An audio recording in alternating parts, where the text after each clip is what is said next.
Liverpool versus everybody. Real brisk, cool here. My kind of weather. It's nice. Just kind of talk about a few things. One is James Milner, and forgive the sound quality if the wind is too much. Hopefully it comes out all right. James Milner comes out. You know,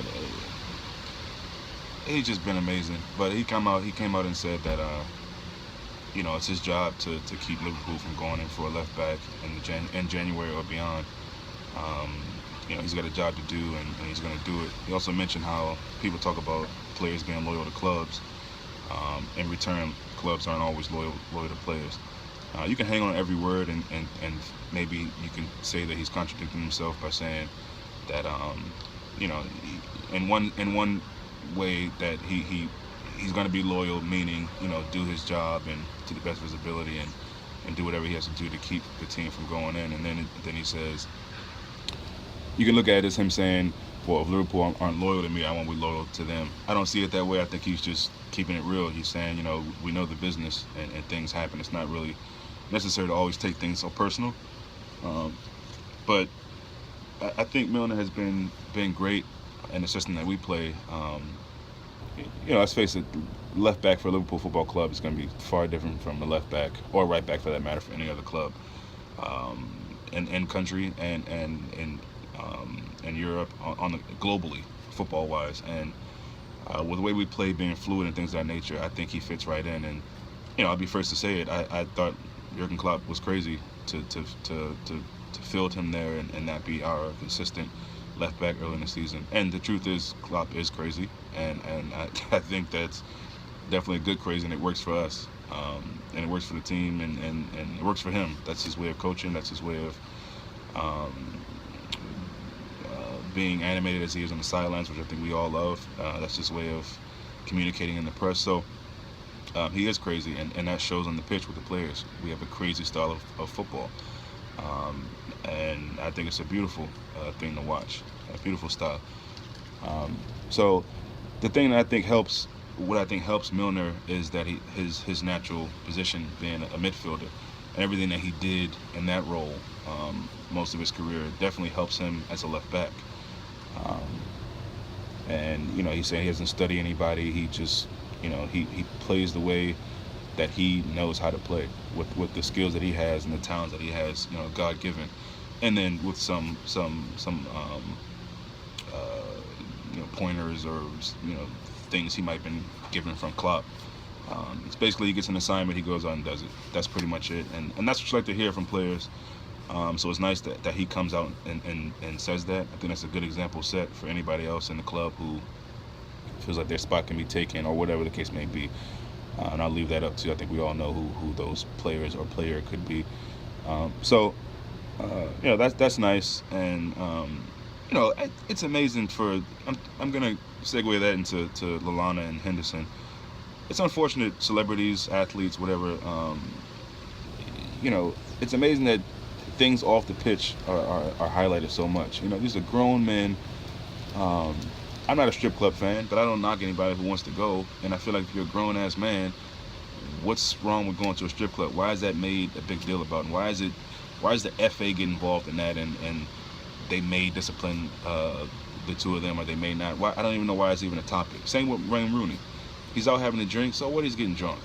Is he bashing people over the head? Did he run somebody over with his car?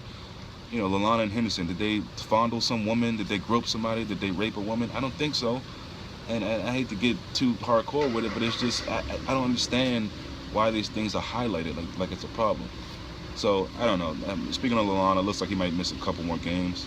This, for me, are good times. Meaning, we're going to have situations where we have suspensions, injuries.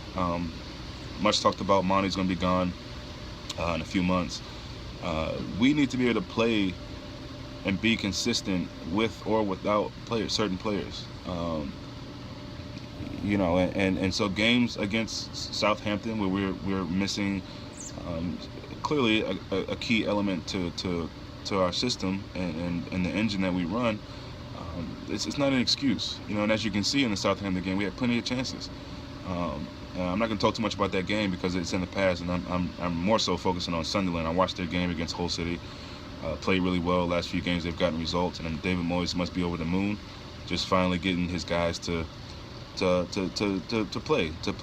And they've been in games and they've had some unlucky situations and results, but he's got to be proud of the guys. They've come on really strong, and Ichibi has been a real just beast for them, scoring goals. And so they got a few weapons. And they're a team that you don't want to take lightly, and so that'll be another interesting game. The positives for me outweigh the negatives in the Southampton game, and it's really amazing to me, all of you, not all of you, some of you supporters coming out and being so down about that result. I get the frustration, especially having chances. If it was a game where we didn't have any chances and it was something similar to Burnley and we ended up losing that game, which in the past we have done, there was a chance there where Charlie Austin got a header and that could have been on target and it wasn't. But we did not lose the game, and we were right there under Chelsea. And the defense really stepped up, collectively. But that partnership of Matip and Lovren is becoming really strong. And speaking about being your job to keep Liverpool from going into the window, I think if those two can continue playing, I think Matip is a glue. He's a piece there that's going to be there for years to come. I can see. Lovren has his up and downs. I thought he played pretty well against Southampton. They both had small moments where they might have gave the ball away or something like that. But I think overall, they've been really good. They've been really solid, and I like that. I like that combo that we had back there.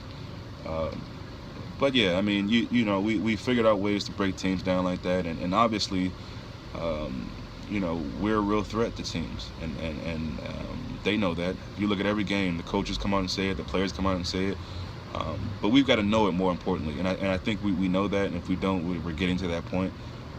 I think the players and the coaches, the club in general, knows how we can hurt people. At the same time, we're not going to be smashing teams every weekend. It's just not going to happen. It's only in a perfect world, and so. Stay behind the team, and we will bounce back. We figured out ways to break teams down, and so that's not a problem for me. It's just back to being clinical in front of goal, and that's something that I know will happen.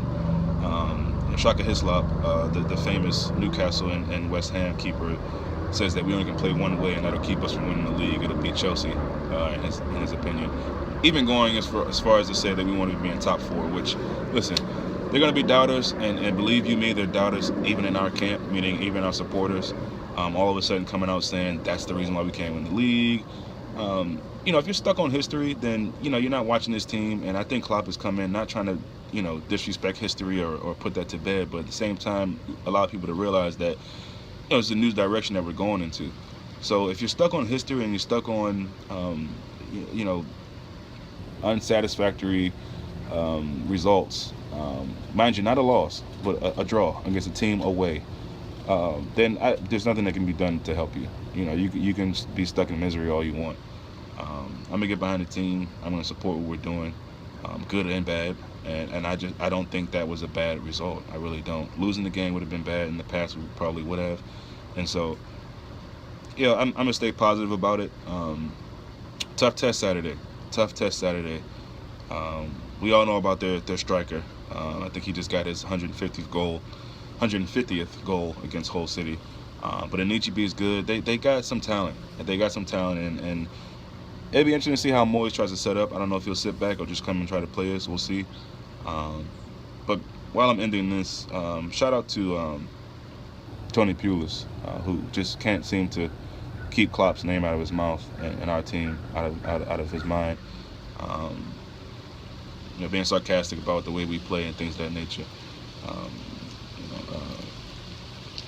I'm looking forward to circling. Well, I've circled that second game against them on our calendar. I'm looking forward to playing that game again.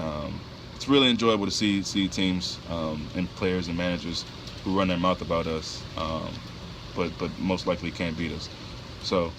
Looking forward to that game, and just looking forward to the weekend. Another chance to watch Liverpool, another chance to get 3 points, another chance to keep top of the league. So enjoy the rest of your week, Redmen. I'll be back Saturday. Um, Maybe another pre-match kind of thing, thoughts, if anything happens between now and then. But most likely halftime and then the end of the match. So see you soon.